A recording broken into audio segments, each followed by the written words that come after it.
বন্ধু, এক আপু দেখলাম কমেন্ট করেছে তার ভাই নাকি তার সাথে 7 বছর যাবত কথা বলে না। দেখ, কত ভাইয়ের তো কথা বলার জন্য বোনই নাই।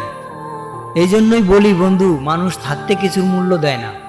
বন্ধু, ছোটবেলায় কখনো বোনের সাথে রিমোট নিয়ে ঝগড়া করেছিস?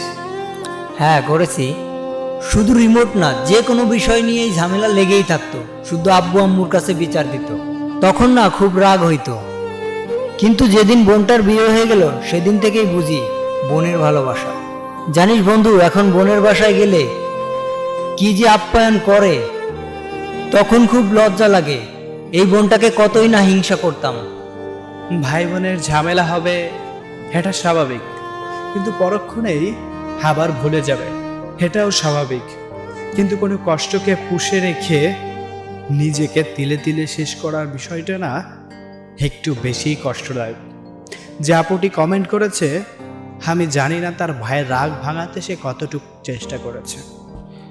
ছোট বড় যে কোনো বিষয় নিয়ে ঝামেলা হতেই পারে, কিন্তু একটা বিষয় কি, যদি একই বাড়িতে থাকি তাহলে সে রাগ ভাঙানোর অপশন থাকে। কিন্তু যদি রাগ করে দূরে থাকা হয়, হয়তো আপুটার বিয়ে হয়ে গেছে, দূরে থাকে, ভাই দূরে থাকে, তখন না রাগ ভাঙানোটা একটু কষ্টসাধ্য হয়ে যায়। তো আমি সেই ভাইয়ার উদ্দেশ্যে বলতে চাই, ভাইয়া, ছোট্টবেলা থেকে একসাথে বড় হয়েছ, এক ছাদের নিচে কতই না দুষ্টামো করেছ। বড় হওয়ার পর কোন বিষয় নিয়ে কেনই বা এত অভিমান করেছ সেটাও জানি না।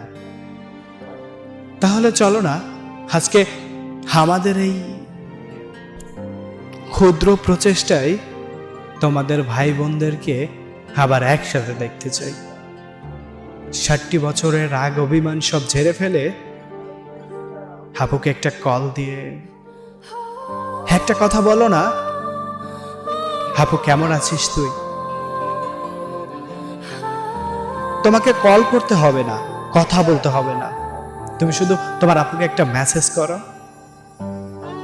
পরক্ষণে তোমার আপু যদি তোমাকে মেসেজটা দেখেও কল না করে, তাহলে না হয় অভিমান করে থেকো, তারপরে না হয় দুজনে আমাকে ইনবক্সে একটা মেসেজ দিও। তারপর দেখবে আমরা 3 ভাই বোন না হয় কিছুক্ষণ একসাথে কথা বলবো, আড্ডা দিব, হাসাহাসি করব, মজা করব। কিরে বন্ধু, আমাকে নিবি না?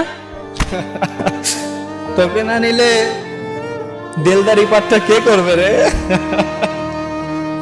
ভালোবাসা তো সেই মানুষটাই বোঝে যে তার বোনের বাসায় গিয়ে হাফ পয়েন্টের সর্বোচ্চটা পেয়েছে।